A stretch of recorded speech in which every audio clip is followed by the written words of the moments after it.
Thank you for having me, Dr. Spiegel. Can everyone hear me okay? Loud and clear. Okay, great. So we're a little short on time, so I will try to cover a lot of this very quickly, but I thought it would be helpful to have a little bit of conceptual and empirical context for the virtual reality work that we've produced, and that primarily is grounded in what we understand about racial disparities in health. And typically when we use language of disparities, we're talking about difference. This group is different than that group, particularly in terms of race. But what's really striking about those patterns of difference is that they persist at every level of socioeconomic status. So even when we account for education, income, access to healthcare, et cetera, we still observe differences by race that disadvantage Blacks and other people of color. So this is striking and leaves us to question, why are we observing some of these patterns? What's important to identify is that race does not cause or influence anything. Race in and of itself is not meaningful in telling us why we're observing differences by race. If it was just a matter of race, you could check a box Black and suggest that that equals disease. And we know that that's not the case. And if it were, one of my mentors likes to joke that you could just check a different racial box and all those issues would go away. And we know that's not what's happening, that there's something about the lived experience of being part of a particular racial group that's contributing to some of these patterns that we observe in health. And it's important to note that not only is a disparity-focused framing as opposed to an inequity-focused framing inadequate and insufficient. Some scholars would frame this as a racist practice in and of itself, something suggesting that I'm in New York City, if you're hearing sirens. The practice of reducing difference to membership in a group as opposed to unpacking the structural, cultural, social conditions that contribute to those differences. So my work is really grounded in understanding inequities and really understanding the structural factors that produce differences in health. So if you want to think about this more broadly, take all of the social determinants of health that we might talk about and start to unpack the ways in which racism has contributed to inequities across those systems that may have implications for health. Because of this, racism is considered a fundamental cause of racial inequities in health. Thus, as a root cause, it's something that we have to address more directly.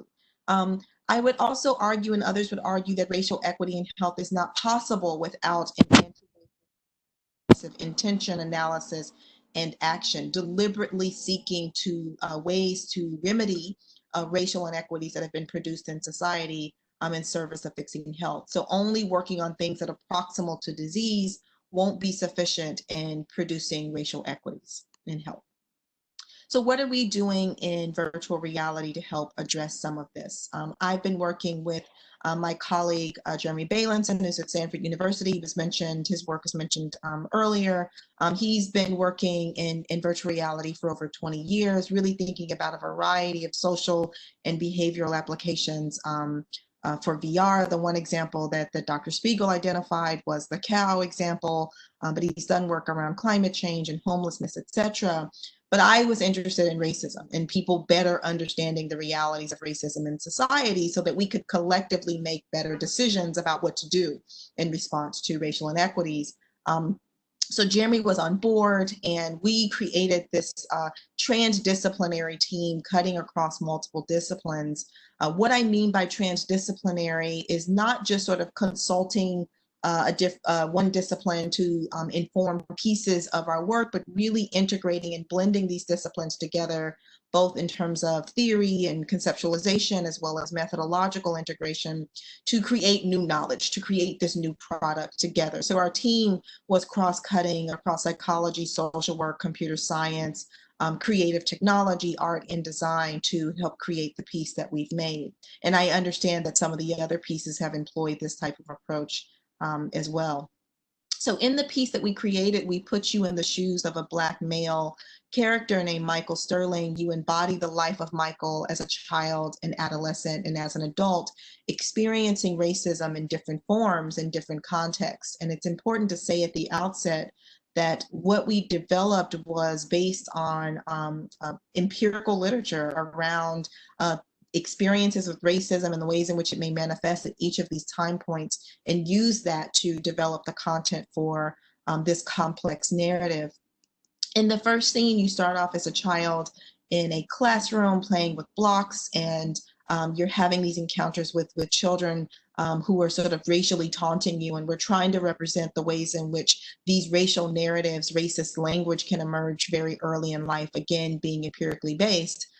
We goad you into throwing the block, and when you do, it triggers a white female teacher who's outside of this screenshot, who's chiding you very angrily for putting other children in danger and being aggressive, even though the other children, the white children in the scene, are engaged in the exact same behavior. So again, this is based on empirical data that indicates that Black boys in particular are unfairly disciplined for the same behaviors. In the second scene, you see yourself in a mirror, you transition to an adolescent version of yourself, you're in your bedroom, you go downstairs and your mother's worried that you're dressed similarly to someone the police are looking for and ask you to change. Even though you change, you're still accosted later in that scene by the police, where you're yelled at and told to get down on your knees and put your hands up very aggressively, even though you've done nothing but stand on the sidewalk. There's a moment in the scene where the lights go out and it's just dark and you can't hear the noise, sort of the chaos that's happening around you in the neighborhood. And you hear your mother's voice saying, just do what you have to do to get home alive. So part of what we're trying to represent in this experience, similar to what Dr. Spiegel pointed out with the domestic violence example, is really building in layers and nuance of what it feels like to be in the shoes of someone who's being unfairly treated in these ways, not as a description or something that you read in a study or even a news article, but something that you're experiencing from a first-person point of view. In the final scene, you transition to a young adult version of yourself. You're applying for a position. You are waiting in this waiting area, and the person who's conducting the interview approaches the white male candidate first, completely ignoring your presence, and says, you must be our candidate from Yale. We're so excited to meet you. You know from previous information in the scene that you are the candidate from Yale that they were excited to meet, but he assumed the white male candidate was the person he was looking for. There's the first moment when he's corrected that you're the candidate from Yale. Is the first time that he turns and acknowledges your presence. So in this scene, there are again lots of things that are being layered in that I'm skimming over, but ultimately we wanted to give you a sense of being dismissed and ignored, especially when the stakes are so high for a position that you're applying for, and that you were presumably the top candidate for. In this instance, you also receive a voicemail at the end of the scene once you return back home, where the interviewer, suggests that you're a very strong candidate, but you're just not a good cultural fit for the organization. White people often respond, white liberals in particular often respond and say, that's not true, that doesn't happen. And I assure you that it absolutely does. And again, each of these scenes are developed based on empirical evidence that we've had from various disciplines. So in the experience, it's really important to really think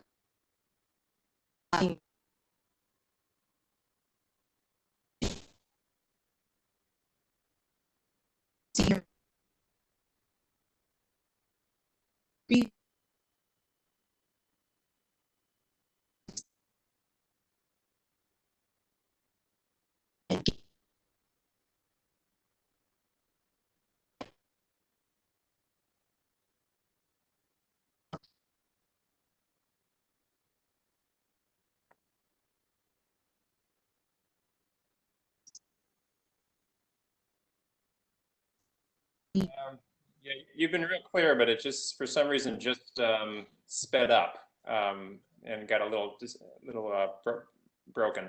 Can you hear me okay? Okay, yeah, it's been totally clear until this slide. I'm not sure if it's the slide on your end or if it's something about the connection. Right now you're clear, so maybe keep going. Let's see what happens.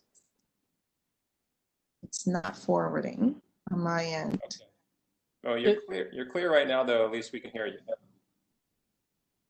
If internet is an issue, the video feed from your camera may cause it to slow down a bit, but we can also wait a second, see if it'll decrease. Okay. Am I still sharing now? Can you hear me? We can hear you fine, and we can see you. Okay. And let's see what happens with the. Yeah.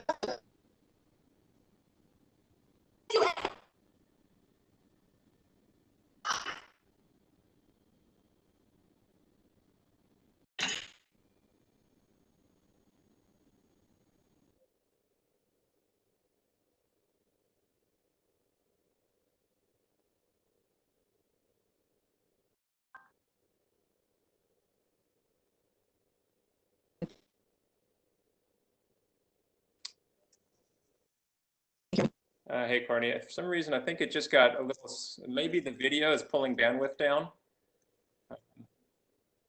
We were able to see it, which it looked great, but let's see how your voice is coming out now. It may be just affecting your voice. Sort of. Let's try again.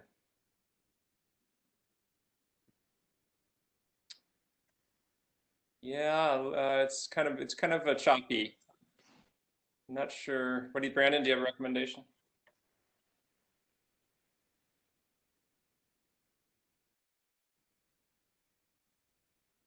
Okay. I don't know, Brandon. We might have lost him too. You could try either turning on and off your video feed real quick, and then also checking your Wi-Fi signal. If it looks like it's low, that might be the reason. If it's high, you may just have to may not be able to do the video with it. Yeah, maybe. Unfortunately, may have to skip the video. That may be the only. No, the video is finished. If you can hear me, I can just finish.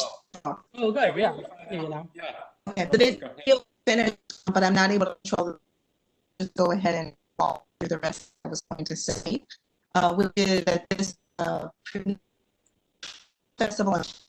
It was an important moment for us because on this public stage to start to engage people around these issues. You can imagine that this is more relevant for people recent weeks, given the political uprising that's been happening. We've been used in a couple of different ways. So one from an I are psychologists. We're interested in what effect we have on attitudes, behavior. Have run several studies examining already in different patterns, target groups, and seeing this for them, less colorblind, more aware of the ways in which systems inequity. So we're patterns also work with legal and medical environment well organizations to integrate this into we have a paper coming out to medicine study well health using this with your leadership shifting perspective and again are critical in health broadly our organizations. We are also developing a new set of communicating together, and we're interested in the structure of this. We're all understanding of interests in which people analyze years of work, and piece that data and be so that people can understand the functions and size. This environment may change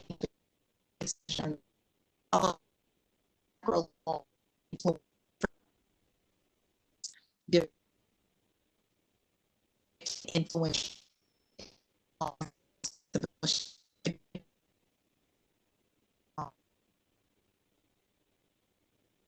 there. Look forward to the discussion that we have to thank